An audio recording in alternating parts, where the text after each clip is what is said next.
ভারতের পশ্চিমবঙ্গ প্রদেশের রাজধানী কলকাতার নিউ মার্কেট এলাকায় মার্কুই স্ট্রিটকে সেখানকার ব্যবসায়ীরা মিনি বাংলাদেশ বলে থাকেন, কারণ এই এলাকায় গড়ে ওঠা সব ব্যবসা প্রতিষ্ঠান এবং হোটেল রেস্তোরাঁর প্রধান ভোক্তা বাংলাদেশি নাগরিক। কলকাতার সেই মিনি বাংলাদেশ জুড়ে এখন চলছে হাহাকার।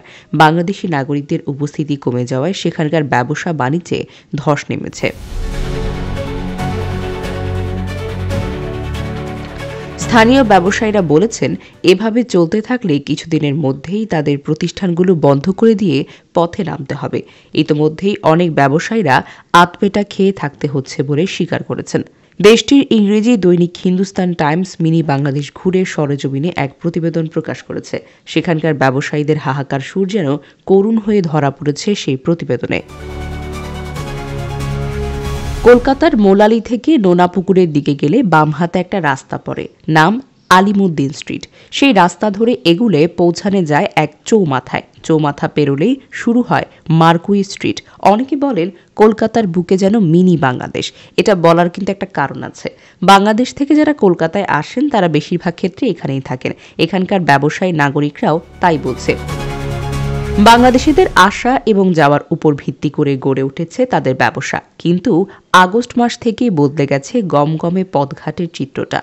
বাংলাদেশের সিংহাসনে ক্ষমতার পালাবদল হয়ে এসেছেন ডক্টর মোহাম্মদ ইউনূস। শেখ হাসিনা পালিয়েছেন দেশ ছেড়ে। তারপর থেকে একেবারে ভাটা পড়েছে মিনি বাংলাদেশের ব্যবসা এবং বাণিজ্যে।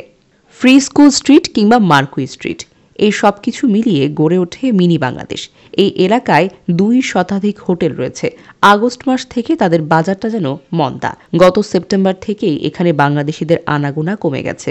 আমাদের হোটেলে 40টা রুম, কিন্তু বর্তমানে 10 থেকে 15টার বেশি রুম ভর্তিই থাকে না। এভাবে চলতে থাকলে অনেকের ব্যবসা উঠে যাওয়ার আশঙ্কাও কিন্তু রয়েছে। স্পষ্ট আতঙ্কের সুর যেন তার কণ্ঠে। শোচনীয় অবস্থা শুধু যে হোটেল মালিকদের তা কিন্তু নয়, বরং সমস্যার ছবি স্পষ্ট বিভিন্ন রেস্তোরাঁতেও। মার্কুই স্ট্রিটের বিখ্যাত একটি রেস্তোরাঁর ব্যবসা গত 1 যুগ ধরে। রেস্তোরাঁর মালিকের কথায় এমন মন্দা এই প্রথম দেখছি।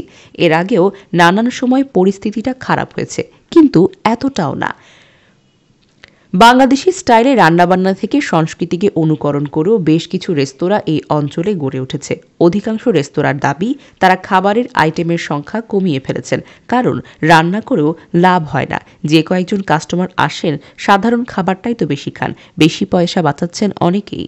বাংলাদেশের সাম্প্রতিক পরিস্থিতি বেশ টানাপোড়েনে তৈরি করেছে প্রতিবেশী এই 2 দেশের সম্পর্কে। হিন্দু নেতা চিন্ময় কৃষ্ণ দাস প্রভুর গ্রেফতারি এবং পরবর্তী ঘটনাক্রম সীমান্তের 2 পাশেই উত্তেজনা তৈরি করেছে। চিন্ময় কৃষ্ণ দাস প্রভুর গ্রেফতারির বিরুদ্ধে আন্দোলন গড়ে তুলেছেন পশ্চিমবঙ্গ বিজেপির নেতা শুভেন্দু অধিকারী। চলমান পরিস্থিতির সুযোগ নিয়ে ফেসবুক সহ অন্যান্য সামাজিক যোগাযোগ মাধ্যমেও বাড়ছে বিদ্বেষমূলক পোস্ট। এ অবস্থায় নিজেদের কতটা নিরাপদ মনে করছে মিনি বাংলাদেশ। গত 4 মাসে ব্যবসা ডাউন হলেও এরকম ভয়ের কোনো ঘটনাই ঘটেনি। বাংলাদেশে যা চলছে তা আমরাও মেনে নিচ্ছি না। হিন্দুস্তান টাইমসের সরেজমিনে প্রতিবেদনে বলা হয়েছে, আসলে মিনি বাংলাদেশ ঘুরে বোঝাই যাচ্ছে সেখানকার ব্যবসায়ীদের মাছি তাড়ানোর হালটা শুরু হয়ে গেছে। ফুটপাতে যারা ব্যবসা করেন তাদের অবস্থা তো আরও শোচনীয়, কারণ অনেকেরই আতপেট খেয়ে কাটছে দিন। কিন্তু পরিস্থিতি স্বাভাবিক হোক চাইছেন সকলেই। পেট খালি থাকলেও সম্প্রতির ধর্ম থেকে সরতে হবে তাদেরকে, এবং সরতে নারাজ তারা।